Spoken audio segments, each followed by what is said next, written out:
Welcome to today's webinar. The topic today is generation of wind loads based on CFD in R-Wind 2. My name is Andreas Hörold. I'm responsible for marketing and public relations in the Dluba software company. For instance, the Dluba website, German and English webinars, etc. I will be the moderator today and I will answer your questions together with Markus Baumgärtel. But my two colleagues can introduce themselves. Andreas, it's your turn. Hello, I'm Andreas Niemeyer from Dluba Software. I'm responsible for the development in cooperation with Mr. Dluba, and mainly I take care about our wind and farm finding products. Hello, my name is Markus Baumgärtel. I am responsible for customer support and FAQ, and today I will answer your questions during the webinar. Okay, thank you for your introduction. Then we can switch off our webcams that the attendees can see the full screen. You can ask questions via the control panel on the right side of your screen. You can enter a short question here and we will answer you. If you don't get an answer during the webinar because there are too many, you will get an email after the webinar. The other way is to watch the entire webinar and then email your questions to info@dluba.com. Then with the content, I hand over the screen to Andreas Niemeyer. Just a moment.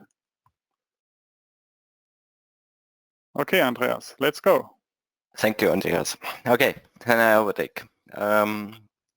So we prepared today a webinar for you about R-Wind and RFM6, our new program generation, and to show you how you can work with these tools in our program. We selected here 4 main points to explain you how this is working together. So generally I want to explain you today how you can specify wind load parameters and wind load cases in RFM6.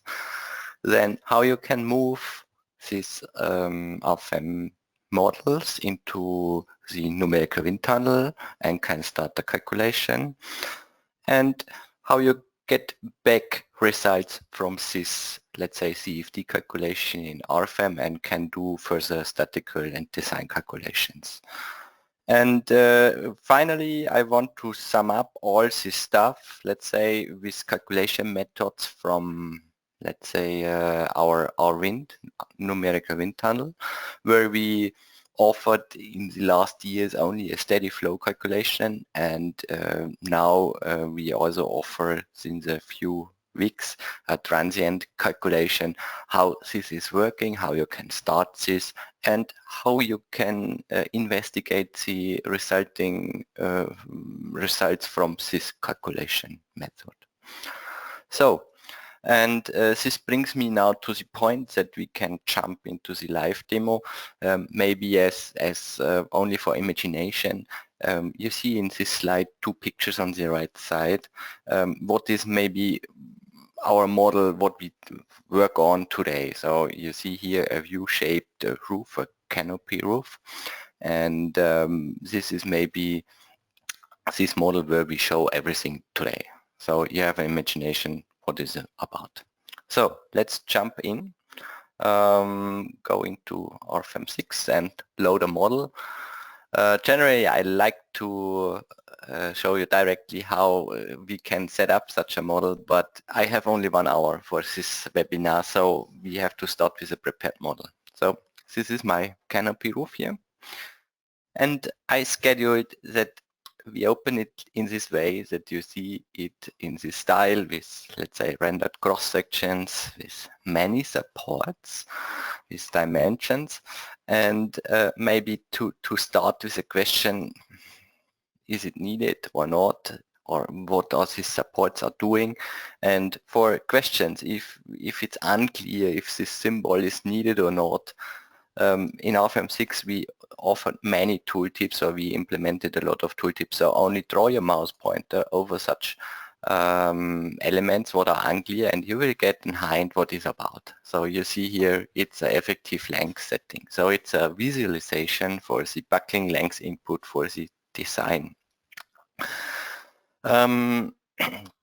And this brings me to the point to show what is this model about and what we predefined.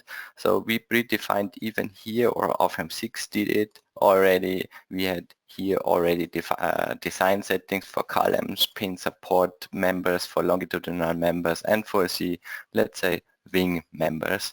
And you can do a full design if you calculate all. If you don't need these symbols, you deactivate it. So deactivate it and you get what is the point. Our model, you see we have here a circular hollow section as cantilever column, a box section with a big torsional stiffness, and here tapered eye sections with a cap member, eye section also, and with some filling members. What about C sections? And this is our model, what we want to design today.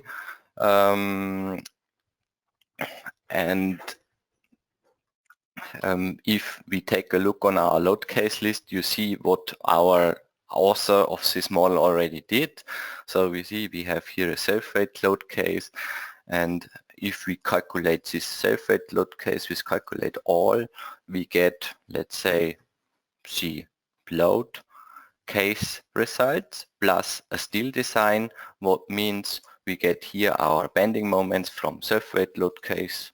So you see here bending moments, normal axis forces, but also a steel design. And here you see if I calculate this model only with steel design, for this self-weight load case we get a utilization about 7%. Not much, but it's clear we don't set up more loads. What is the case of our webinar today? So if we go back now to our load case list, we see we have to fill it to get the right design, to get the right utilization for all actions what could appear for this roof. And we can fill it now with maybe wind load cases. So if you generally have to design the structure, you create here wind load cases based on a standard. For this type of model, we know our standard offers us for canopy roofs load schemes, what you can apply. This is maybe quite exhausting because you have to calculate resulting forces for every wing and to set it up. And today I want to show you how you can solve this with a CFD-based analysis. For this, you have to prepare our program in a special way. You have to specify the tasks. This task you can specify generally in the base data. So if we go here on the top entry and open base data, you will see in this tab add-ons all tasks what are possible. So here is specified steel design, what I just showed you, and a wind simulation add-on, what means we can do CFD analysis. So all tasks are defined and the program mutates according to these settings and shows you everything what is needed for doing this. So let's close this window and open a wind analysis setting. So for this we open a new load case. So when we want to do wind analysis, of course we can give a load case name. For example, wind in. So the question is where, in which direction we want to design it. So let's take a look. We see, okay, maybe Y direction could be interesting for this structure. So let's write in Y.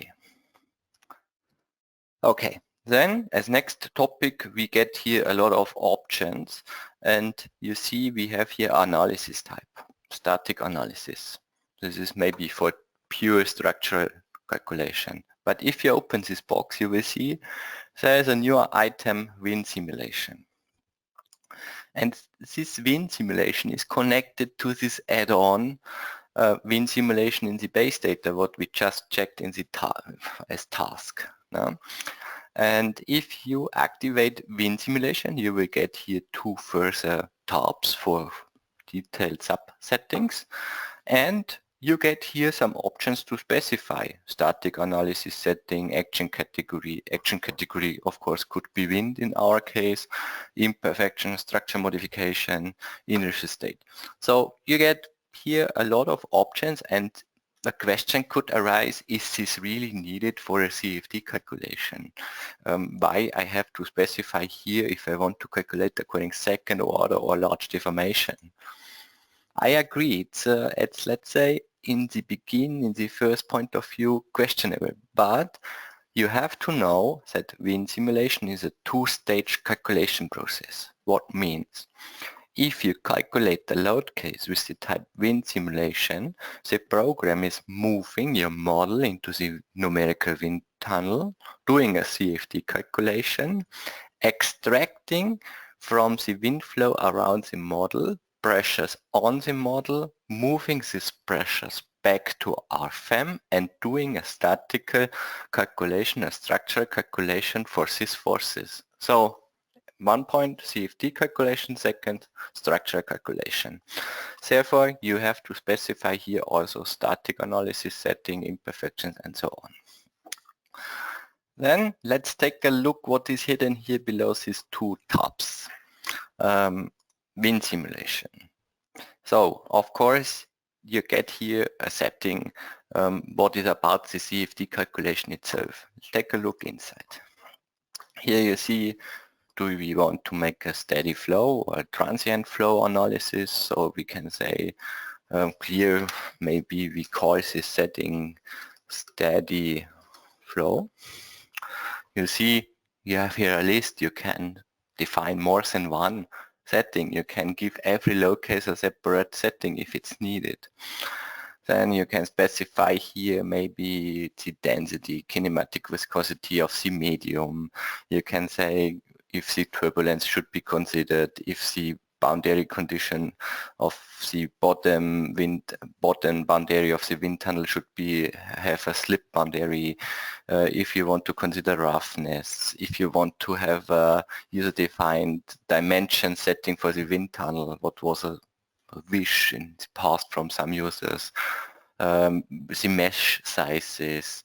Then you have more sub-settings about the steady flow itself, how many iterations, about the turbulence model, about the accuracy, how big the residual pressure should be, and some advanced settings. So here you specify all calculation parameters for the CFD calculation and can give, let's say, the setting a name. Then we specified how the calculation should be done, but the question is with what the calculation should be done. We know CFD calculation is something like a numerical wind tunnel, and we have to give the program the feedback what he should send into the wind tunnel. Of course wind, but with which speed. And here you get an option to set a wind profile as boundary condition for the wind tunnel. And if we check this data, you will see you have here two options. You can, let's say, pragmatically define this wind speed and turbulence diagram by giving table values manually, or you can create this wind speed diagram based on a standard input. So we know all countries have some standards for describing the wind loads on specific sites. There are existing wind zones or whatever. And according to this data, you can create such wind speed diagrams. We coupled this, let's say, information of the standards with a map. So you can also click the place on the map. So maybe let's create or simulate our model in the garden of our boss. So let's search the place of our company here and zoom in, and let's say, okay, we place this model here, and overtakes the site-specific data with geo-coordinates, with address, with altitude. So you can say if the turbulence should be constant or not, and so on. So you specify the input for the wind tunnel. And with confirming this window, you have overtaken it into this setting. Then the program needs, let's say, finally one last information. We wrote it here in the text, the wind should run into or flow into y direction. It's clear, it's only a stupid text here, but you have to define here the direction of the wind. So it's a clockwise direction about C, and this means 0 degree is in X, so 90 degree is in Y-axis. Now the program knows everything to do such a calculation. Well, it means he knows the calculation properties, he knows the wind speed, he knows the inclination, and here in the last tab he only informs us about the size of the wind tunnel because we selected a model depending automatically defined wind tunnel size detection, let's say. And so here it's only information about the sizes of the wind tunnel. And if we confirm this window, the program will update the load combinatorics and draws us the wind tunnel in the graphics. You see wind tunnel, input wind speed, and here is our structure. So far everything looks nice and we can press the button calculate, of course. But I don't want to do this because we want to speak about wind simulations in our programs and I want to show you what is behind. So let's do this two-step calculation of wind simulations I mentioned manually. In this case, I open the locase 2 again and open the sheet wind simulation, and you see here a hidden button. And this button shows us what will be transferred into the numerical wind tunnel. Let's open this. And you see, here we have, let's say, our wind tunnel with terra, with model, entrance, with all properties, so steady flow, flow parameters, all calculation parameters, all this stuff is defined here. And yeah, we can start calculation. So I do this, start calculation. This is maybe what is behind. So if you press calculate in RFEM, the program will move this model like this here in the wind tunnel and will press the button calculate. And then the process is running down all these steps, what means he creates a shrink wrapping mesh around this sharp-edged model from RFEM. This is maybe we call this a simplification step, and we do this to make it wind-proof. What means if you see such things here, this coming from this rough modeling of a structural model, but we don't want that the wind should go inside, so we make it windproof, we bind a foil around. And with this simplified model, what we create from this sharp edge model, we can create a mesh between this simplification and the wind channel sides around the model and can calculate the flow around the structure according to defined calculation parameters. Here a steady flow. You see the process is already running. It's an iterative process and it's ending until he reaches the predefined residual pressure. And after he reached this, he will calculate maybe the pressures on this shrink wrapping mesh around the model to the real structure and prepare us forces for the further structural calculation. So now he finished. You see he just starting the transformation or extrapolation process to the original model, preparing graphics, and now he asked me a question, should I change to RFEM back? of course, we can do this, but we want to take a look inside what happens. So now, and let's take a look on this shrink wrapping mesh, what I mentioned. So this is the model simplification. Yeah, the program makes it windproof by binding a foil around and calculating the wind flow around, let's say, around this model, and creating from this wind flow around pressures, or it's a result of this flow around, and creates from these pressures a pressure skin on this model. And these results will be used in RFEM for calculating the structure itself with the wind loads. But what you see now, and this was my target. Yeah, if we take a look on this member structure, of course we see he binds this foil around, but we see also the wind flow is running through the model. Yeah, you see it can go through the roof, and this is not real. So of course structural engineers create these structures without doing a cover on these structures, but in wind calculations you need a cover that the program knows here is a cover, the wind cannot run through the roof. So and this is the point what I want to show, that if you work with structural calculation models in wind tunnels, you always will suffer this problem that the wind can run through your model even with all tools what the programs are offer. The interfaces will only transport the data what you send in and not more. So you have to prepare your model for this type of calculations.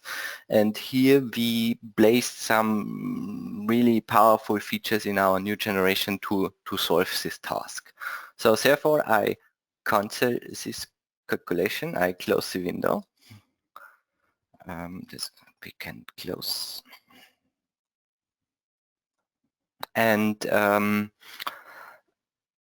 go back to RFEM and check how we can solve it. And for this task, we invented a new type of surface. So I changed to wireframe model, and we say here select boundary and select here the type stiffness type, load transfer surface. And you see this is a surface type what have no stiffness, so it will not brace your structure. It only takes loads and transfer it to the members what belongs to the surface. What is exactly our topic. So let's select these boundaries and place the surface inside. Of course the program will delete the results, but this is quite regular here. So now when we turn on rendering, you see we have this surface inside, and we can go ahead with our wind calculation. But at the moment I said this surface has this property, but I don't show you how this is working. So let's take some minutes to explain how this surface itself is working and which features you have. So the first feature of a surface in member structures is that you have here a coordinate system of the surface itself, and this gives us the option to orientate members according to this. So if we check maybe the input, you will see, oh, the author of the file don't place these members right, but we can select it now and can say right click, properties of members, edit, and go to the rotation, and you see we have here rotation types, angle, and let's say help node, what let's say almost all programs have. But we have also now orientate according surface, according this surface. And this is a really powerful feature because now the members orientates according this surface. The same is maybe for the another wing side. So select all three stripes, members, edit, and go here to section, surface, and pick this surface. And without calculating any angles, you can place the members on the right place. Then let's take a look on the power of the surfaces itself. For this, we move this load case 2 to 3 and make here a gap. And we say, okay, we place here, for example, a snow load.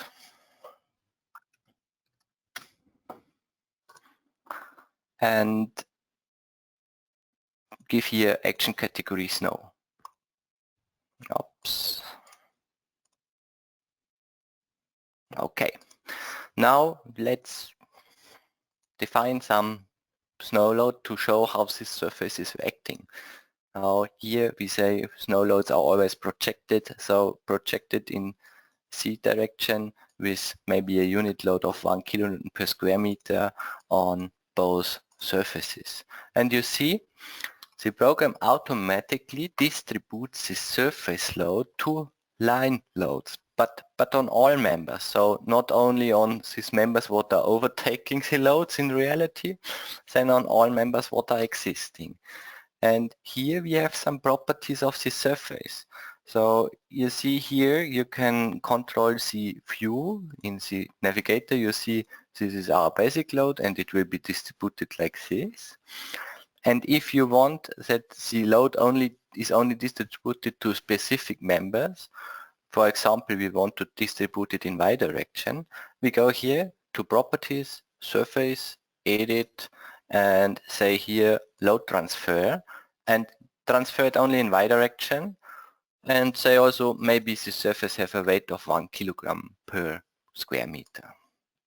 And you see the view is changed. Now the program changes the snow load to only to this, let's say, filling members, and the filling members transport the load to the wing members.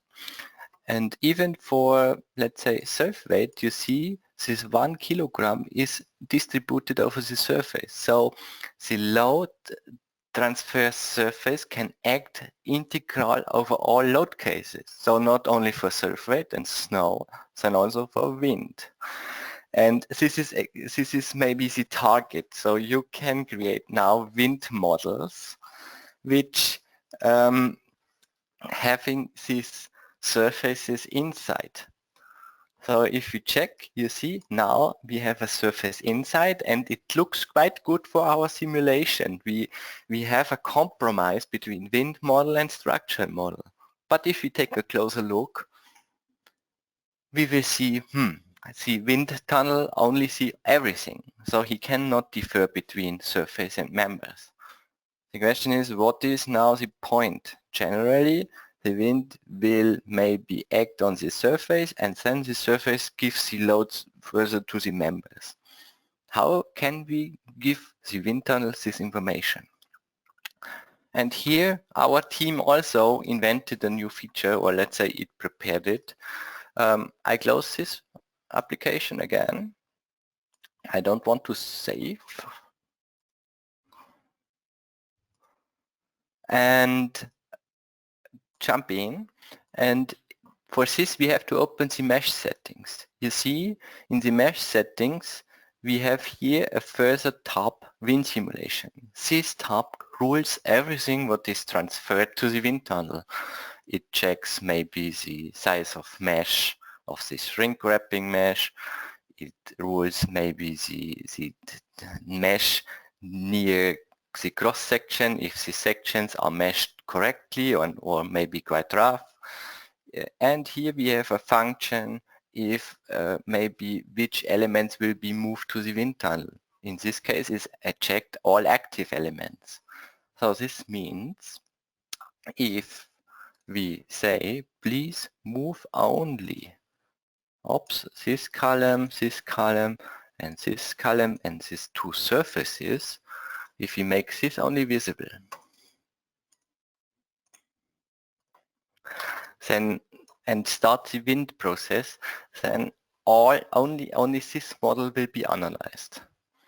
And this is exactly what we want in this case. So if I start maybe here now the calculation, run analysis, maybe now from RFEM that you see the difference. Here you see maybe two calculation processes. This is a two-stage calculation. At first he doing the CFD calculation, and in the second part the static calculation. Always what you select you will see in these information windows. Of course, because we changed the elements with the surface and members, you have to do the shrink wrapping meshing again, and also the CFD flow again. And after he gets this, he does the static calculation. And maybe to make it more comfortable to you, we transfer even the in-time calculation information, something like this convergence diagram, what is a pure information from the RWind program. We transfer it through our programs that you see also the reaction of the calculation directly in our program, or thought it's two independent programs. And this helps always to understand, oh, do I work with the right model, or is there a convergence issue? I have to stop calculation, whatever. Yeah, so everything is possible here. Generally, what is important to know, if you're doing calculations with RWind, it's possible to cancel these calculations and the intermediate results remains. So this is especially interesting for calculations which takes longer time. So you don't have to wait maybe until the final residue is given. You can stop it before.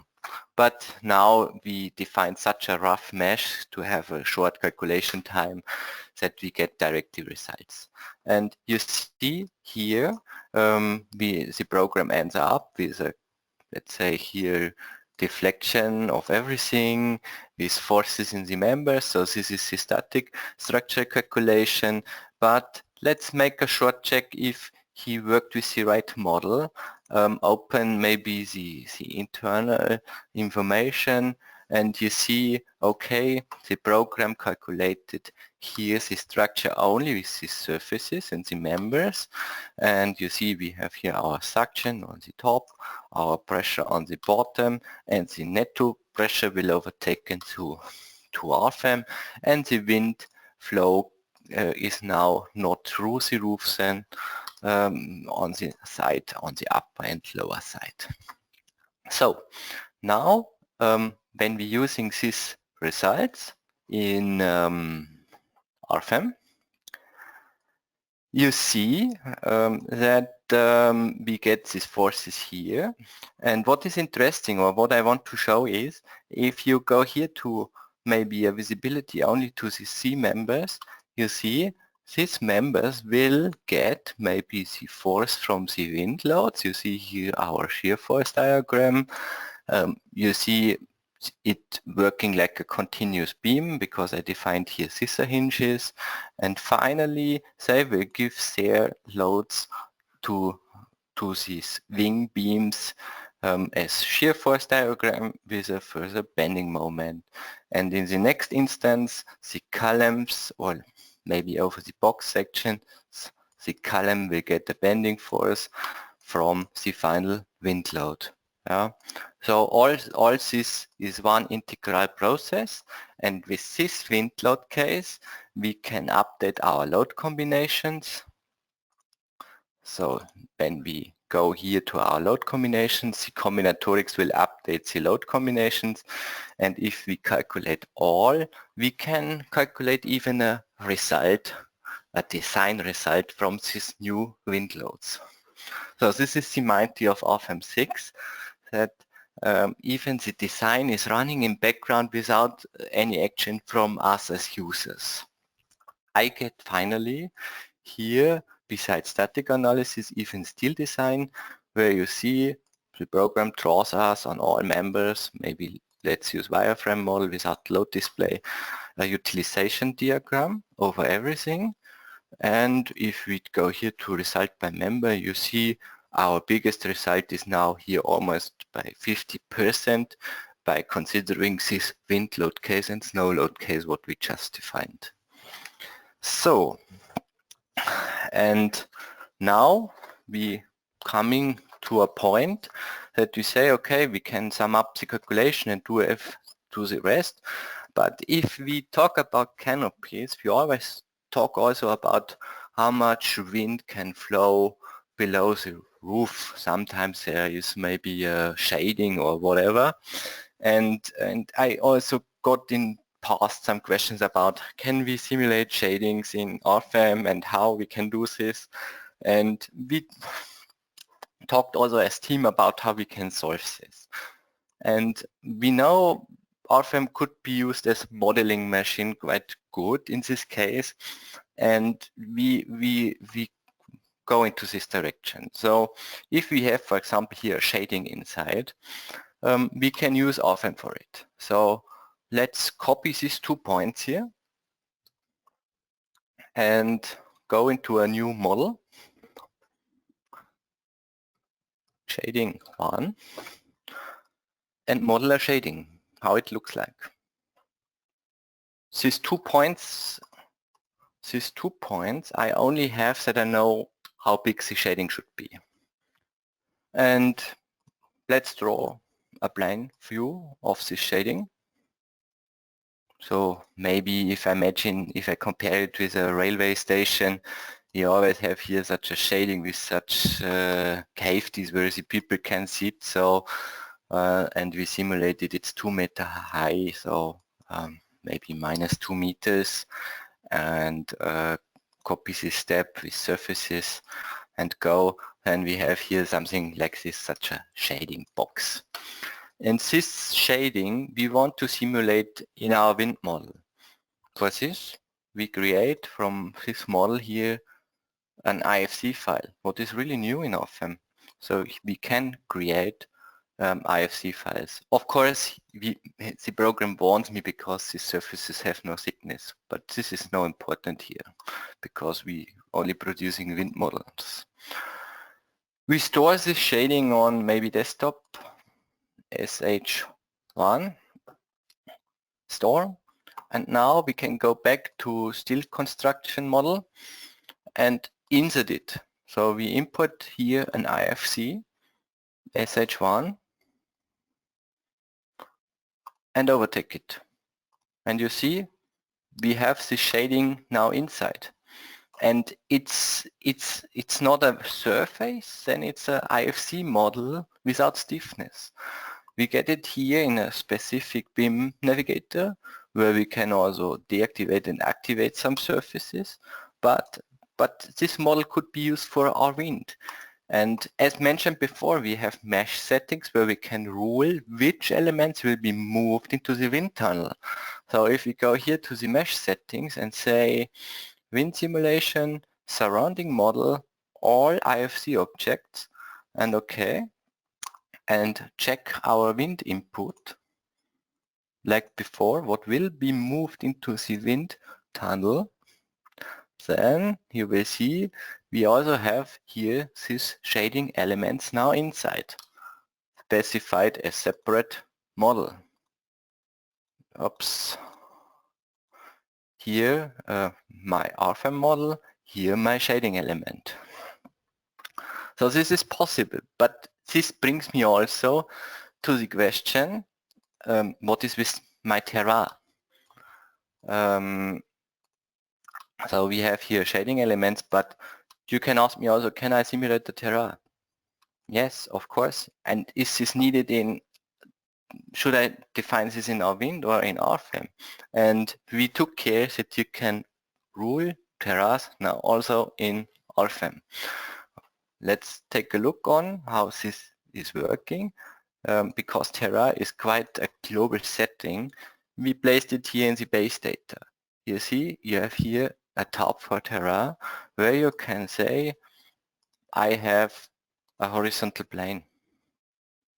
We can set it here. We can move it. We can say maybe move it 2 meters down. Or we can say, let's take an inclined plane by giving or defining a coordinate system which we rotate maybe 5 degrees around X. So all this is possible. We can specify shading elements, terrains in RFEM. So, and if you say, I have a more complex terrain, not only a plane and the inclined plane, it's also possible. For example, let's model a terrain. And as mentioned before, you can use RFEM as modeling machine for it. So let's open a new model, TR1, for example, and specify a grid of nodes, maybe I know for 15 by 15 meters quadrant segments. So let's copy this node here 3 times in X with 5 meters. You can also use 1 meter, but it's up to you. It's only a input. And here with minus 5 meters. Let's take all, copy this row in 5 meter in Y direction, and now finalize it here with copy with minus direction here. And now we have all nodes in this scheme here. And now we can model a terrain with this node. So for this, I take a top view and select all nodes. Moment, this is... Yeah, fine. We select all nodes. Deselect maybe this top level and move the other nodes, for example here, 2 meters down. And if we check this, you see this is maybe our level. On the top our roof is standing, and then the program should create the terrain in this node set. For this, we select all nodes in the table nodes. Control C, go back to our model and go back to base data, terrain, and say here, table. Here we have this basic terrain dimensions, how big it is, and here we have a table, and we control U, and we get all properties in, and you see we can also model other terrains, and you can organize it in RFEM. And if you say now in the mesh settings, wind simulations, terrain, no IFC objects, only from model, then the interface knows when it transfers data to the wind tunnel, even the terrain should be considered. What helps? Because now we have the tools to make batch processes for different wind directions. What brings me to the next point. Therefore, we fight it to have all this data in RFEM that we can only move this data to our wind. So let's find a solution for this last task. So I just mentioned now what happens if we have the shading and we want to simulate different wind directions now? Should I define all these wind load cases manually in this load case list with different angles? Of course you can do this, but this is boring work. For this, I recommend let's delete this load case and go to the wizards. So maybe here, go to wizard, go to wind simulations, and here we have a machine which creates for you, for a specific calculation settings, what we already defined for a wind diagram, more load cases. We can say we have a step angle of 15 degree and it should start from 0 to 90 degree. And with this wizard we get these load cases for every 15 degree segment automatically. No big deal, I would say. If we confirm this setting, we have all these load cases here. They are blocked and are based on this without setting. Now we can start calculation. I don't want to wait with you for this solution, therefore I prepared this data in an already calculated file. So open this model here, steel construction with 15-degree segments, and take a look. So here's our result with the Terra. You see we have here static analysis settings with forces already, and if we take a look here on these load cases, you see if we take a top view how the wind tunnel is running around the model. Yeah, quite impressive, I would say. And for every load case we get these CFD forces for further design. And if we, let's say, go now into a calculation all step or calculate steel design, then the program updates the design. Of course, let's say, if you check load combinations, you see the program is checking maybe with snow as leading, then with wind as main force, and with wind as leading. All situations will be combined together and results finally in a steel design result by nearly 83%, where you get from our tool not only a figure, then you get the result for every member separately, the result. And if you are interested maybe which leads to the biggest result, you see CO21 is governing here, and here maybe this check gives you this utilization. So this to this main connection, which ends up in the case that you see how you can specify wind situations, how you can create wind load cases in RFM6, how you can move data into the wind tunnel and get results back for further structural calculation. And I have now 1 point left, what is about calculation options of the wind tunnel itself. And as mentioned before in the introduction, we have now let's say we worked since the introduction of R-Wind with a steady flow simulation type. What gives us the average time solution? We extended it now with the pro level of R-Wind, that you can also calculate the transient flow analysis. Here in the interface for RFM, you can change the setting or create a new one, and all, let's say, wind load cases will update it with this calculation setting. Of course, no big deal. But the question is now how this is looking like in R-Wind itself and what we get as difference. Before you saw when we checked R-Wind results, you get always for one time step or for this average time step one solution as time average. And now we calculate also results over time. And this is looking like this. For this I open a R-Wind model.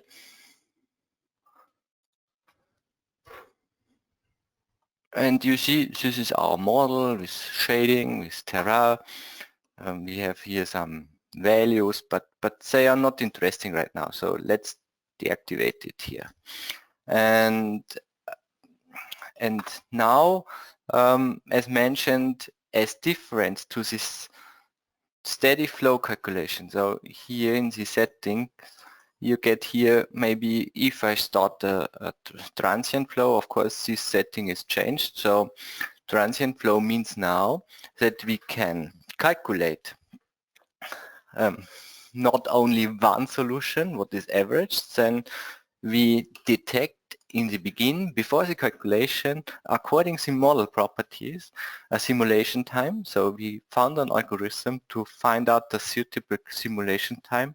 So here the program recommends to calculate 11 seconds period for this model with time steps of 0.11 seconds.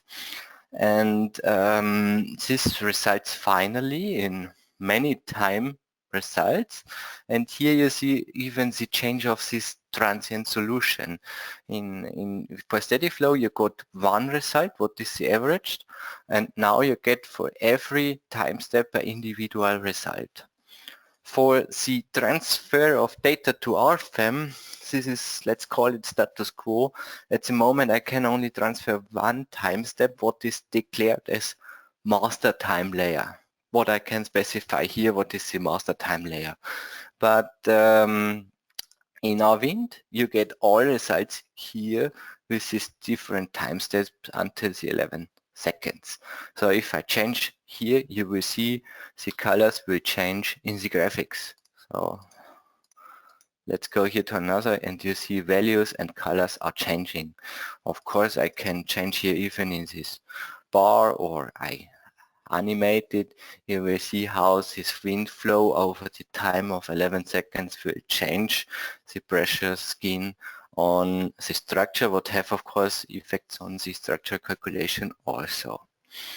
So this is one effect. Of course, you can visualize it also with other results around the model. So here in this case you see maybe the magnitude of wind speed, and if you animate this stuff, you will see how the magnitude is changing around the model, what have finally then effects on the pressure on the model. But for me, of course, these are colorful pictures, and if you are the designer of such structures, you need more than such colored pictures. So even if you visualize maybe these vectors of wind flow, where you see where these, let's say, turbulences, or not directly turbulences, and the wind directions are changing, you can visualize it here over time for this 0 to 11 seconds. Of course, this is maybe a lot of data what we have here for this model and for this space around. But if you are interested in, let's say, in detailed results, what I absolutely understand, if you have to decide if it's good or not good and so on, you got more tools in the program RWind. And you will see these more tools in this navigator. You see, we have here in the navigator now zones, materials, point probes, line probes, point clouds. All these tools helps you to investigate the data. And let's start from top to bottom. So what you can do with zones. You see, I predefined here already 3 zones, and maybe you saw also here a zone display mode. And you see, my cursor selects now elements or model or terra and writes directly which zone, and you see this is zone 2, zone 1, zone 1 is wing 1, in this dark blue, this green is wing 2, and 3 is columns. What I have here predefined. All others is zone 0. Of course we can create here new zones, so this could be a list what is longer and assign these elements to it. But what is the goal of it? And the goal of it is that after you defined these zones, you can visualize only this one zone or the other zone. You can do this with results. So if you maybe say, show me the pressures on the model, you see maybe only the pressures on the zone 1, zone 2, or both. You can do this for the surface result or also for drag forces. So you see here the drag force only of this zone, drag force of the other zone. So even this is possible. And not only to sum up everything to one drag force, then even if you go back to the navigator, you see if you go to zone, you go here to edit and see in the info box the size of the zone, the drag force of the selected time step. Here quite interesting, average pressures over the zone, for the full surface, for the top side, for the bottom side, the same for CP coefficient. So all this data is here summed up per zone, what is interesting for interpretation of your model. Then, of course, the zones have a second task also. So, and this is connected to, let's say, to these materials. You see, I have here a material defined for the roof roughness. I defined here a sand grain roughness of 2 millimeters with a homogeneous distribution. And this roughness I assigned to the zones of the roof. I say, okay, please use roughness of material 1. And the same here for the roof side 2, but for the columns not. So you have a control to distribute different roughnesses in your model, which have effects of the wind flow around model for your calculation. So even such task you can solve with these zones and materials. And now, if you have to investigate your model and have to decide the values, if they are interesting, or if you have to use a finer mesh or whatever, sometimes it could appear that you need some special values on a point. Of course, you can use your pointer and can draw it over the structure and you get the values.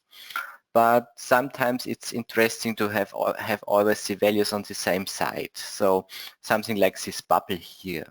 Yeah, and I defined here 2 point probes below the named center of wings, where I said, okay, these are my 2 points, and I can create here tables maybe with the pressure upside and pressure bottom and CP values. All this data is summed up in this table, and graphically in these values, what shows me the bottom value and the top value.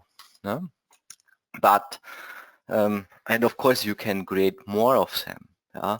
You can say, let's create a new probe and set it graphically. Yeah? Maybe here and here, or on a specific place, and you say with a cut plane, that you say maybe use a cut plane here with on 1 meter, and you want to get here values on a specific line. It's also possible, and you get these values here as point probes documented, and you have all these values here again with values for the specific time step. This is interesting for steady flow analysis. If you have a transient flow analysis, then these values can change over time, and this cries for a diagram. So here, use this button for diagrams, and you can open it. I call it diagram machine. Yeah? You have always here on x-axis maybe the time layer from 0 to 11 seconds. You can say here what you want to visualize. On one time, of course, the drag forces,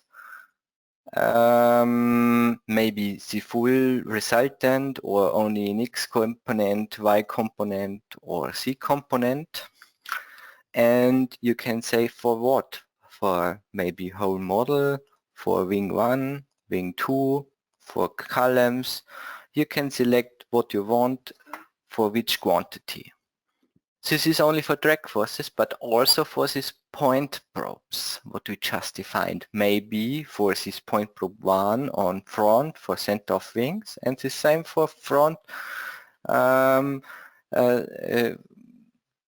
of wings on the back side. So you can visualize, or you can create your own diagram by selecting all these point probes over time. It's possible. Yeah, and then you have an idea how these values are changing over time for which quantity you select, for example, for this CP value or for pressure.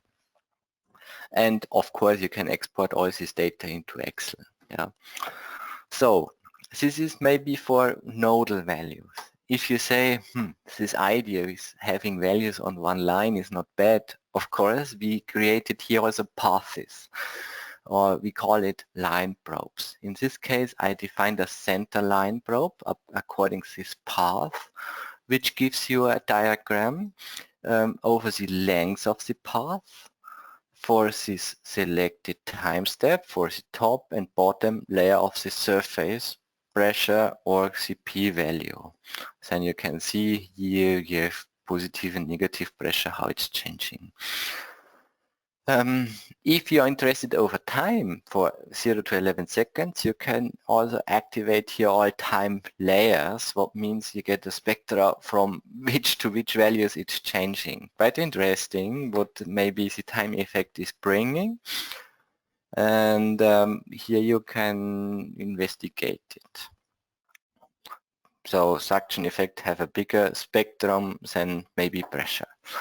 So if you want to create your own paths, it's also possible. So create here new line probes should be created here with this function here, graph along line probe. And you can use this maybe cutting planes. You can draw it where you need it and draw your path and finish. Then you get it.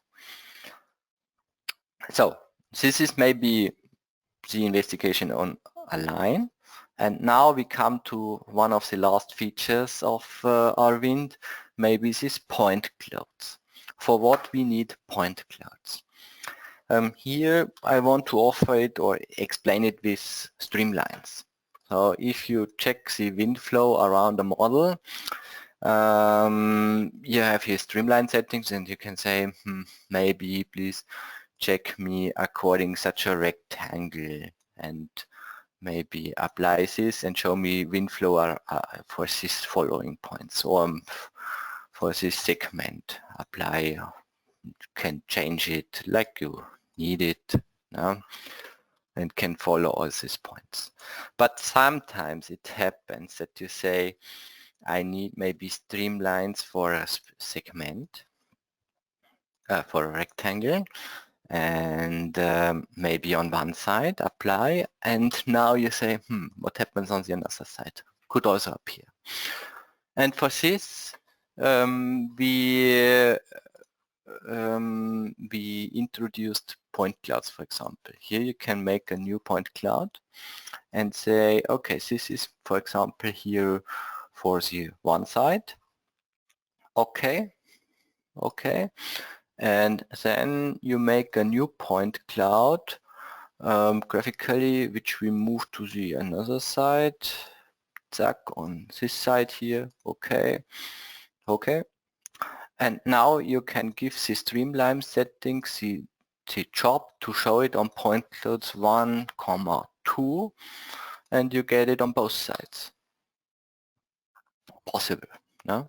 So it's open to you what you create. You can create every step from this multi-dimensional result from R-Wind and can create for your user quite nice pictures or animations to show how this is acting in the wind flow.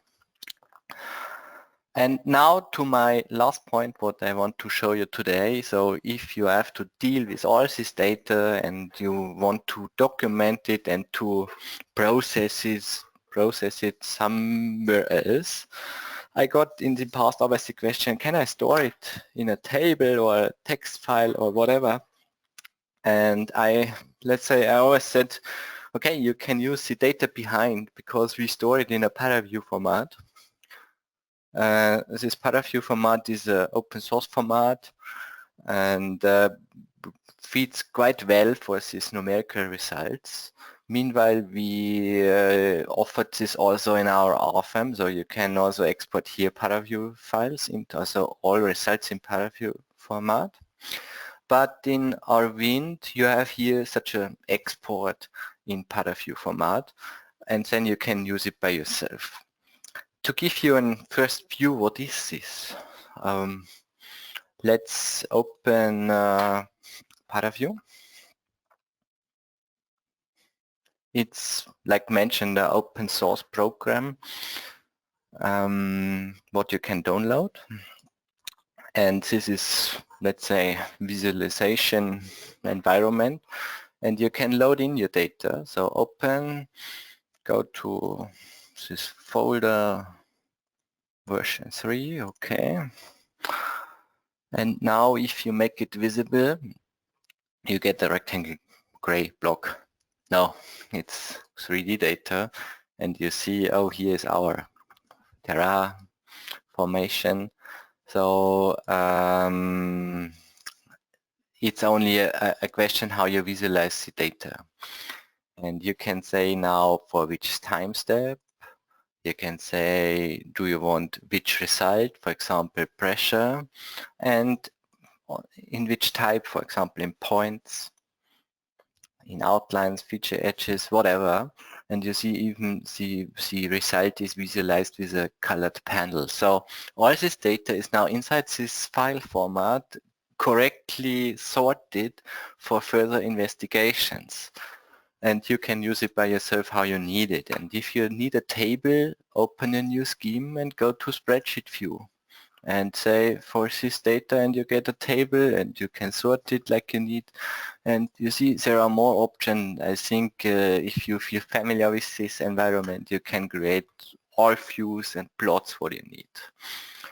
And this brings me to the end of my webinar today, and I give back to Andreas. Okay, thank you, Andreas, for this nice presentation. I think, all of the attendees could see that that our wind is a powerful tool to calculate wind loads for irregular structures. For what is difficult to find wind loads in the standards. Just try it with our trial version. I can show you how to find our trial version. Just a moment. On our website global.com you can find the free trial versions of RFEM, RSTARP, RWind, etc. RWind is also compatible with RSTARP 9, but we showed it in RFEM 6 with all surfaces and so on.